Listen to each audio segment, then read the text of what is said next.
In the beginning, God created the heavens and the earth. Now the earth was formless and empty. Darkness was over the surface of the deep, and the Spirit of God was hovering over the waters. And God said, "Let there be light," and there was light. God saw that the light was good, and he separated the light from the darkness. God called the light day, and the darkness he called night. And there was evening, and there was morning, the first day. And God said, "Let there be an expanse between the waters to separate water from water." So God made the expanse and separated the water under the expanse from the water above it. And it was so. God called the expanse sky, and there was evening, and there was morning, the second day. And God said, "Let the water under the sky be gathered to one place, and let dry ground appear." And it was so. God called the dry ground land, and the gathered water he called seas. And God saw that it was good. Then God said, "Let the land produce vegetation, seed-bearing plants and trees, on the land that bear fruit with seed in it, according to their various kinds." And it was so. The land produced vegetation, plants bearing seed according to their kinds, and trees bearing fruit with seed in it according to their kinds. And God saw that it was good. And there was evening, and there was morning, the third day. And God said, "Let there be lights in the expanse of the sky to separate the day from the night, and let them serve as signs to mark seasons and days and years, and let them be lights in the expanse of the sky to give light on the earth." And it was so. God made two great lights, the greater light to govern the day, and the lesser light to govern the night. He also made the stars. God set them in the expanse of the sky to give light on the earth, to govern the day and the night, and to separate light from darkness. And God saw that it was good. And there was evening, and there was morning, the fourth day. And God said, "Let the water teem with living creatures, and let birds fly above the earth across the expanse of the sky." So God created the great creatures of the sea, and every living and moving thing with which the water teems according to their kinds, and every winged bird according to its kind.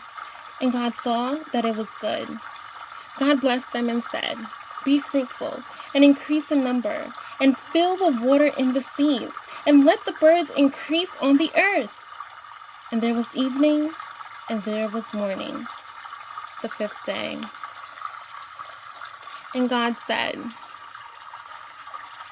"Let the land produce living creatures according to their kinds, livestock, creatures that move along the ground, and wild animals, each according to its kind." And it was so. God made the wild animals according to their kinds, the livestock according to their kinds, and all the creatures that move along the ground according to their kinds. And God saw that it was good. Then God said, "Let us make man in our image, in our likeness, and let them rule over the fish of the sea, and the birds of the air, over the livestock, over all the earth, and over all the creatures that move along the ground." So God created man in his own image. In the image of God he created him. Male and female he created them. God blessed them and said to them, "Be fruitful and increase in number. Fill the earth and subdue it. Rule over the fish of the sea and the birds of the air, and over every living creature that moves on the ground." Then God said, "I give you every seed-bearing plant on the face of the whole earth, and every tree that has fruit with seed in it. They will be yours for food. and to all the beasts of the earth, and all the birds of the air, and all the creatures that move on the ground, everything that has breath of life in it, I give every green plant for food. And it was so. God saw all that he had made, and it was very good. And there was evening, and there was morning, the sixth day. Thus the heavens and the earth were completed in all their vast array. By the seventh day, God had finished the work he had been doing. So on the seventh day, he rested from all his work. And God blessed the seventh day and made it holy, because on it he rested from all the work of creating that he had done. This is the account of the heavens and the earth when they were created. When the Lord God made the earth and the heavens, and no shrub of the field had yet appeared on the earth, and no plant of the field had yet sprung up, for the Lord God had not sent rain on the earth, and there was no man to work the ground, but streams came up from the earth and watered the whole surface of the ground.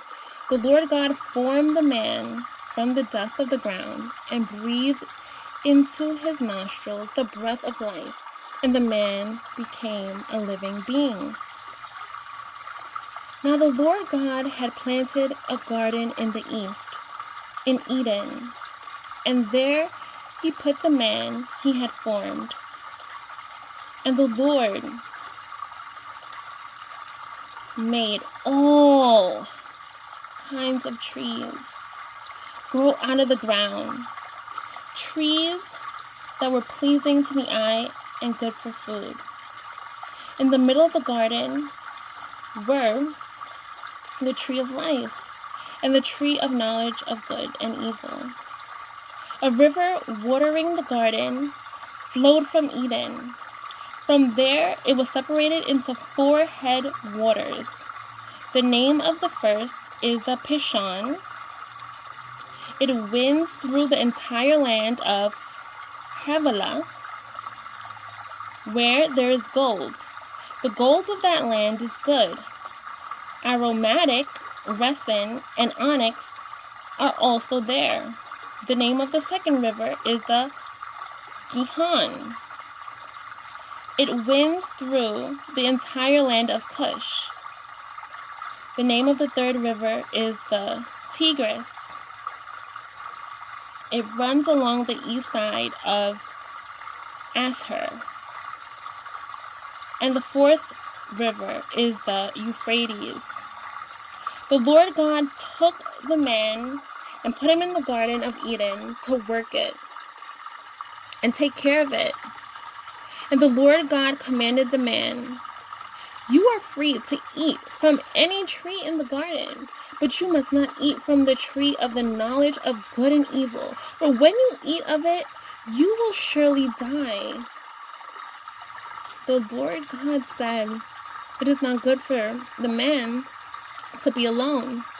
I will make a helper suitable for him." Now the Lord God had formed out of the ground all the beasts of the field and all the birds of the air. He brought them to the man to see what he would name them. And whatever the man called each living creature, that was its name. So the man gave names to all the livestock, the birds of the air, and all the beasts of the field. But for Adam, no suitable helper was found. This is not the most perfect, guys, but I'm reading. So the Lord God caused the man to fall into a deep sleep. And while he was sleeping, he took one of the man's ribs and closed up the place with flesh. Then the Lord God made a woman from the rib he had taken out of the man, and he brought her to the man. The man said, "This is now bone of my bones and flesh of my flesh. She shall be called woman, for she was taken out of man. For this reason, a man will leave his father and mother and be united to his wife, and they will become one flesh. The man and his wife were both naked, and they felt no shame. Now the serpent was more crafty than any of the wild animals the Lord God had made. He said to the woman, "Did God really say you must not eat from any tree in the garden?" The woman said to the serpent, "We may eat fruit from the trees in the garden, but God did say you must not eat fruit from the tree that is in the middle of the garden, and you must not touch it, or you will die. You will not surely die," the serpent said to the woman. "For God knows that when you eat of it, your eyes will be opened, and you will be like God, knowing good and evil." When the woman saw that the fruit of the tree was good for food and pleasing to the eye and also desirable for gaining wisdom, she took some and ate it. She also gave some to her husband, who was with her, and he ate it. Then the eyes of both of them were opened, and they realized they were naked. So they sewed fig leaves together and made coverings for themselves. Then the man and his wife heard the sounds of the Lord God as he was walking in the garden in the cool of the day. And they hid from the Lord God among the trees of the garden. But the Lord God called to the man, "Where are you?" He answered, "I heard you in the garden, and I was afraid because I was naked. So I hid." And he said, "Who told you that you were naked? Have you eaten from the tree that I commanded you not to eat from?" The man said, "The woman you put here with me, she gave me some fruit from the tree, and I ate it." Then the Lord God said to the woman, "What is this you have done?" The woman said, "The serpent deceived me, and I ate."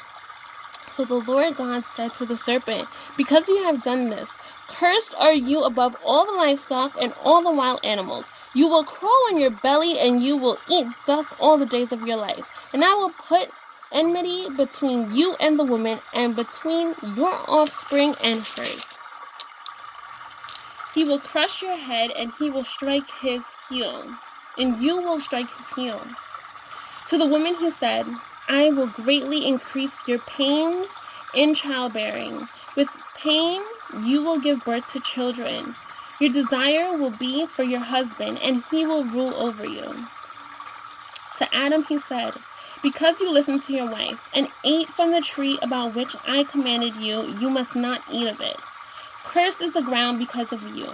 Through painful toil you will eat of it all the days of your life. It will produce thorns and thistles for you, and you will eat the plants of the field. By the sweat of your brow you will eat your food until you return to the ground, since from it you were taken, for dust you are, and to dust you will return." Adam named his wife Eve, because she would become the mother of all the living. The Lord God made garments of skin for Adam and his wife and clothed them. And the Lord God said, "The man has now become like one of us, knowing good and evil. He must not be allowed to reach out his hand and take also from the tree of life and eat and live forever." So the Lord God banished him from the Garden of Eden to work the ground from which he had been taken. After he drove the man out, he placed on the east side of the Garden of Eden cherubim, a flaming sword flashing back and forth to guard the way to the tree of life.